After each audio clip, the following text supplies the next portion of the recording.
This is Dr. Tavaney with Indian Trail Animal Hospital. I was going to talk to you today about dog dermatology. So that would be dog skin problems. We diagnose and treat lots and lots of dog skin problems every day. In fact, this is my lunch hour on a Thursday, and already this morning I've seen multiple dogs with ear infections, multiple dogs with lumps, fortunately all benign today. But if you have questions about your dog's skin, just like many people do, I'll try to address some of the highlights here and encourage you to get them in for an appointment. So one of the most common things that we see is allergic skin disease. So dogs that have allergies, unlike people that have allergies, get itchy skin. So you'll tend to see dogs that are licking between their pads or chewing between their pads. That's where we get that rust color on the hair of the feet or other areas of the body that they're licking. We have to keep in mind that while the allergy may start the skin problem, the allergy can also lead to secondary problems of bacteria and yeast infection. So it's sometimes peeling back the onion when we're dealing with dog skin problems, especially allergies. We have to treat the infections because those are itchy and a problem, but we also have to step back and treat the allergy as well.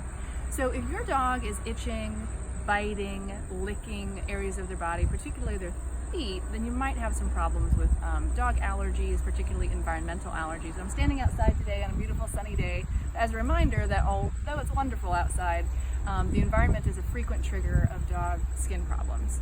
The other thing that we'll find with dog skin disease in dermatology is fleas. So in the southeast and really anywhere in the US, but particularly in the southeast, fleas are a problem every day of the year. I sometimes think we see more flea problems in the fall and the winter because so many people discontinue their veterinary recommended flea preventions. So that would be one tip for you if you're dealing with dog skin issues, particularly if it's over the back of your dog or at the tail base of the dog.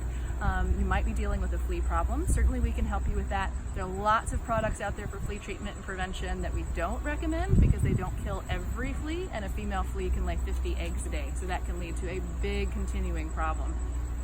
In my pocket I have an example of a flea comb. So the tines here are really fine, and if you want to check at home to see if your dog has fleas or cat has fleas, you can just push this through the coat at the base of the tail. That's really the only spot that you would have to check.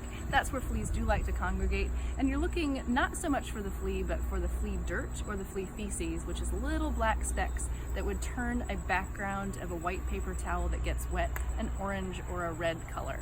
So you can make that diagnosis at home. If you do, I would strongly encourage you to still make an appointment because we need to see if there's a secondary infection or an itch that needs some kind of pharmaceutical treatment. So allergies are big, fleas are big. We also deal with lots and lots of lumps and bumps in pets.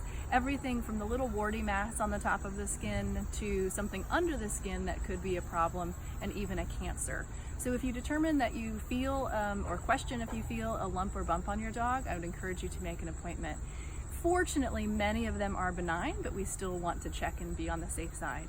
Occasionally, if they aren't benign, the sooner we can get to them, the smaller they are, the more easily movable around the skin they are, it's easier for us to remove those and have a good outcome. All kinds of things relate to dog skin. I'm sure I could speak for another hour, and I do many days, many of my work days about dogs and their skin challenges. So again, just a couple tidbits there on allergies, fleas, and lumps and bumps. If you have questions, we'd love to see your pet and make sure that they're as comfortable as they can be. We'd encourage you to give us a call. Thank you.